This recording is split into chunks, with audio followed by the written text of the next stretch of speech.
የሰዓቱን ሰበር መረጃዎችና አንገብጋቢ ርዕሰ ጉዳዮች ይዘንላችሁ ቀርበናል። ለዛሬ ይዘንላችሁ ከቀረብናቸው መረጃዎች መካከል በዩክሬን ዋና ከተማ ኪየቭ በሩሲያ የባሊስቲክ ሚሳኤሎች የተፈጸመው አጥፊ ጥቃት፣ የ17 ሰዎች ሕይወት ማለፍና ጥቃቱ ወደ ኔቶ አባል ሀገር ሮማኒያ መዛመቱ ያስከተለው ስጋት፣ የአሜሪካው ፕሬዝዳንት ዶናልድ ትራምፕ በኢራን ላይ ያወጁት አድቃቂ የኢኮኖሚ ማዕቀብና በዓለም አቀፍ ደረጃ ያስተላለፉት የፖለቲካ ማስጠንቀቂያ፣ ፕሬዝዳንት ትራምፕ ከሰሜን ኮሪያው መሪ ኪም ጆንግ ኡን ጋር ለማድረግ ያቀዱት አዲስ ስብሰባና ከፒዮንግያንግ የተሰጠው ዲፕሎማሲያዊ ያልተጠበቀ ምላሽ። ሰላም ጤና ይስጥልን ውድ የቻናላችን ቤተሰቦች እንደምን ቆያችሁን? ቪዲዮን ላይክና ኮመንት በማድረግ እንድትጀምሩ እንዲሁም ትኩስና ሰበር መረጃዎችን ስንለቅ በፍጥነት እንዲደርሷችሁ ቻናላችንን ሰብስክራይብ በማድረግና የደወል ምልክቷን በመጫን ወሳኝ መረጃዎቻችንን ተከታተሉ እያልን ወደ መረጃዎቹ እንለፍ። ወደ መጀመሪያው ሰበር መረጃችን ስንሸጋገር በሩሲያና በዩክሬን መካከል ያለው ደም አፋሳሽ ጦርነት ወደ አዲስና አደገኛ ምዕራፍ ተሸጋግሯል። ፕሬዝዳንት ቮሎዲሚር ዜሌንስኪ እንደገለጹት ሐሙስ ዕለት በኪየቭና አካባቢዋ የሩሲያ የአየር ድብደባ 17 ሰዎችን የገደለ ሲሆን ከ40 ሰዎች በላይ ደግሞ አቁስሏል።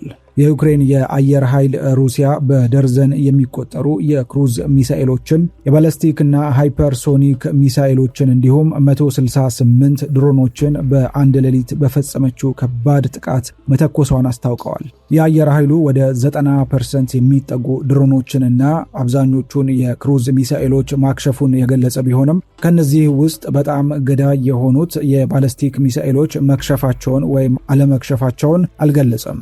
በኪየቭ ሶሎሚያንስኪ አውራጃ ውስጥ የ9 ፎቅ የመኖሪያ ህንፃዎች ላይ ፎቆች የወደሙ ሲሆን ቢያንስ 8 ሰዎች የተገደሉበት ቦታ እንደሆነ ከንቲባ ቪታሊ ክሊችኮ ተናግረዋል። አርብ የሐዘን ቀን ሆኖ እንዲከበርም አውጀዋል።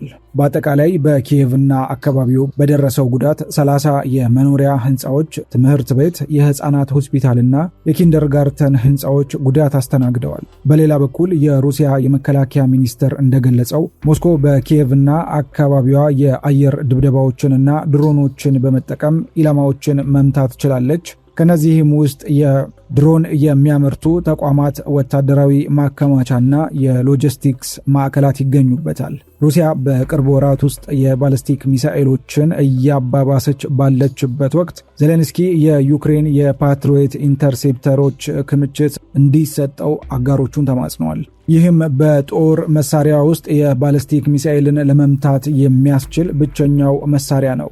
እያንዳንዱ ተጨማሪ ሚሳኤል የህዝባችንን ህይወት ያድናል ሲሉ ዜሌንስኪ ገልጸው የዓለም ምላሽ ግን በቂ እንዳልሆነ ተናግረዋል። የአውሮፓ ህብረት ኮሚሽን ፕሬዝዳንት አርሰላ ቮንደርሊያን ለዩክሬን ጸረ ባሊስቲክ አቅምን ማቅረብ አጣዳፊ ቅድሚያ የሚሰጠው ጉዳይ መሆኑን ገልጸዋል። በሌላ በኩል በኪየቭ ዙሪያ በሚገኙ የምግብ መጋዘኖችና የቀይ መስቀል ተቋማት ላይ በደረሰው ጥቃት ምክንያት በሱፐርማርኬቶች ውስጥ የሎጂስቲክስ እጥረት ተከስቷል።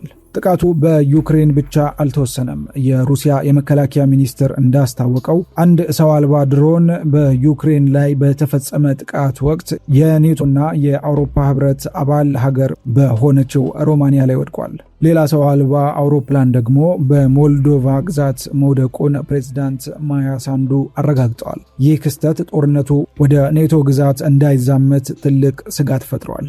በዲፕሎማሲው በኩል የዩክሬን ጦርነቱን ለማስቆም እቅድ በማውጣት ለአሜሪካ ተደራዳሪዎች ስቲቭ ዋትኮፍና ለጃሬድ ኩሽነር የሰላም ሐሳቦችን ማቅረቧን ብትናገርም የክሬምሊን ወገን ግን ተደራዳሪዎቹ ሞስኮን ሊጎበኙ እንደሚችሉ የተረጋገጠ መረጃ እንዳልደረሰው አስታውቋል። ወደ ቀጣይ መረጃችን ስንሸጋገር የአሜሪካ ግምጃ ቤት ኃላፊ ስኮት ቤሴንት የዋሽንግተን አጋር የሆኑ አገራት የኢራንን ኢኮኖሚ ለማድቀቅ የሚደረገውን ጥረት እንዲደግፉ ጥሪ ያቀረቡ።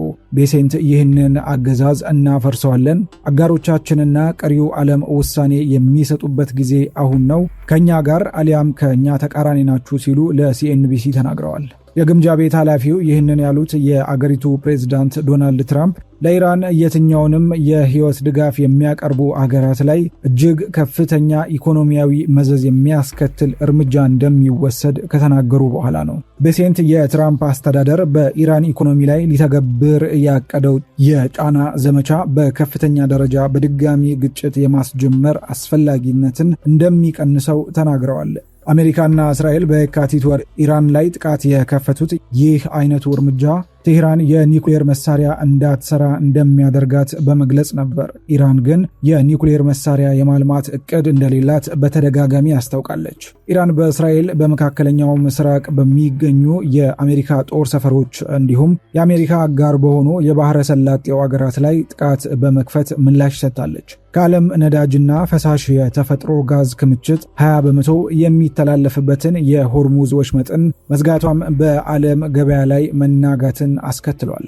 አሜሪካና ኢራን ጦርነቱን ለመቋጨት የሚያስችል ድርድር እንዲደረግ በሚል ሚያዝያና ሰኔ ላይ ተኩስ አቁም ቢያደርጉም ጥረቱ ፍሬ አላፈራም። ተኩስ አቁሞቹ በተደጋጋሚ የተጣሱ ሲሆን ንግግሮችም ባሉበት ቆመዋል። አሁን ላይ ፕሬዝዳንት ትራምፕ ወደ ጦርነት ከመመለስ ይልቅ እስካሁን የትኛውም ሀገር ላይ ከተወሰዱ በበለጠ አድቃቂ የሆኑ የኢኮኖሚ እርምጃዎችን ለመውሰድ እየተዘጋጁ ይመስላል። የግምጃ ቤት ኃላፊው ቤሴንት አዲሶቹ የቅጣት እቅዶች በዓለም ታሪክ ውስጥ ትልቁ የተቀናጀ ኢኮኖሚያዊ የማግለል እርምጃ አካል እንደሚሆኑ ተናግረዋል። ከነርሱ ጋር ንግድ መፈጸም፣ ገንዘብ ማዘዋወር፣ ነዳጃቸውን መግዛት ከቀጠላችሁ የአሜሪካ ግምጃ ቤትና የአሜሪካ መንግስት ሙሉ ኃይል ጉልበታቸውን እናንተ ላይ እርምጃ ለመውሰድ ይጠቀማሉ ሲሉ አስጠንቅቀዋል። ወደ ቀጣይ መረጃችን ስንሸጋገር የአሜሪካው ፕሬዝዳንት ዶናልድ ትራምፕ በዚህ ዓመት መጨረሻ ላይ ከሰሜን ኮሪያው መሪ ኪም ጆንግ ኡን ጋር መገናኘት እንደሚፈልጉ ተናግረዋል። ነገር ግን የእነሱ ፍላጎት ከፒዮንግያንግ ያልተጠበቀ ምላሽ ተሰጥቶታል።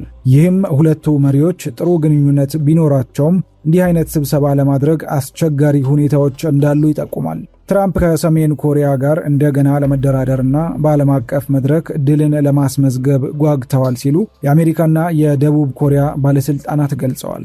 በኢራን ላይ ለ6 ወራት የዘለቀው ጦርነት የሚያበቃበት ጊዜ ረዝሟል። እናም ትራምፕ ሰሜን ኮሪያን ለማነጋገር የወሰኑት ፒዮንግያንግ ሩሲያ በዩክሬን ላይ ባደረገችው ጦርነት ሚሳኤሎችን ጨምሮ ወታደሮችንና መሳሪያዎችን በላከችበት ወቅት ነው። ትራምፕ በዚህ ዓመት መጨረሻ ላይ በሼንዘን በሚካሄደው የእስያ ፓሲፊክ የኢኮኖሚ ትብብር ጉባኤ ላይ ሊጓዙ እንደሚችሉ ምንጮች ጠቁመዋል። ይህም ሰሜን ኮሪያ ለአዲስ ግንኙነት ፈቃደኛ መሆኗን ካረጋገጠች በክልሉ ለሚደረግ ስብሰባ እድል ይፈጥራል። የአሜሪካ የውጭ ጉዳይ ሚኒስትር ቃል አቀባይም ዩናይትድ ስቴትስ ከሰሜን ኮሪያ ጋር ያለ ቅድመ ሁኔታ ለመነጋገር ክፍት መሆኗን አስታውቀዋል።